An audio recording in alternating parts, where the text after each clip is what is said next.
Maybe right-size it for my size. There you go. Even with heels. My name is Mindy Brenay. I am the Chief Financial Officer at Orlando Utilities Commission. We provide electric services to the city of St. Cloud. So I wanted to share with you, hopefully I'm not. You're good. We can hear you. Can you hear me fine? Yeah, we can hear you fine. Go. Okay.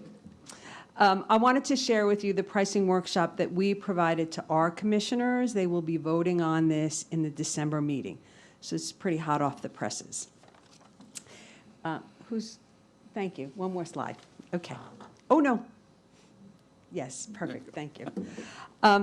So as a regulated utility, we are regulated by our board, which is a little different than the investor owns, which are regulated by the Public Service Commission. Wanted to share with you our pricing principles and how we deliver value, the key fundamental stakes that we abide by and really use as our guiding principles. Price stability and predictability is very fundamental to rate setting. We really look to deliver value by keeping our prices stable for the long term. The price changes that are coming before the board next week are really fuel-based, and fuel is a full-on pass-through to our customers. There is no return on that. It is directly a pass-through. And for those of you who have seen the gas pumps, you can get an early indication that these prices are rising. So we typically just use those, the fuel cost, just to really balance pricing. During COVID, we took an additional step and really looked to provide a one-time price increase to help our customers. And we provided customers with about a $6.8 million refund of a one-time price decrease. It really helped during that time in the April-May timeframe. So in front of here is a slide that we presented in December of 2020 to our board when they adopted the Clean Energy Plan, also called the Electric Integrated Resource Plan.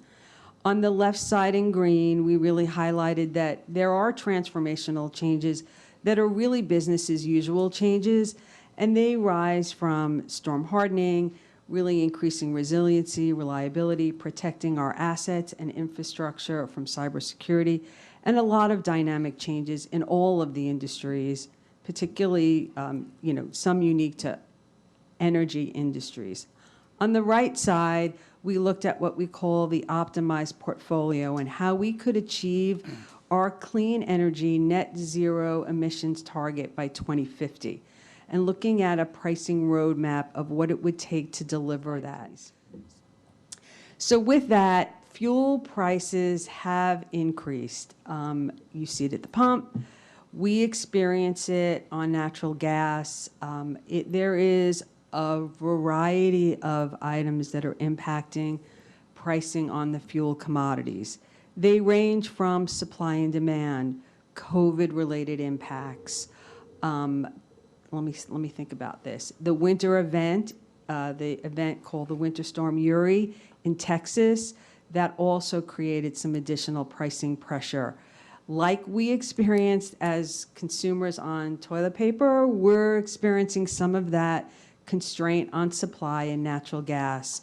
When you think forward on all of the previous information on clean energy and that transition, if you are a gas provider, they're really being stretched to see how they can make their investment, their long-term investment, provide return to their shareholders.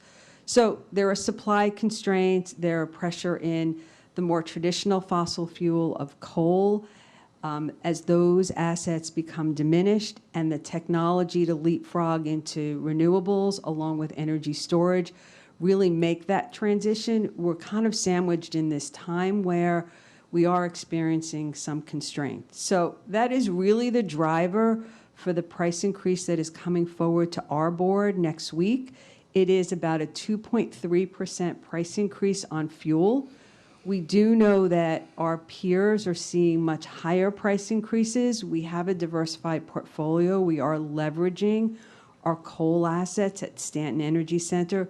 But we do know that if the price pressure continues, that we might be back in the June board meeting for additional price increases. Next slide, please. So coming closer to home to the St. Cloud service territory, I shared with you that Our peers, the investor owns, Duke, Florida Power and Light, all are experiencing price increases regularly in the newspaper. We wanted to share with you price comparison to your neighboring utility, KUA. Your average usage here as single-family homeowners is about 1,200 kilowatts per month. We do the peer comparison on 1,000, which is more reflective to the OUC community, more multifamily homes and smaller home units. But here you can see that the price comparison for St. Cloud is very favorable to KUA. Our pricing structure is different. I will share with you that our pricing structure is different than KUA. They do adjust their prices monthly for fuel changes. We take a long view. We may end up at the same place in the long run, but we look at it a little bit differently to deliver on the core principles of price stability.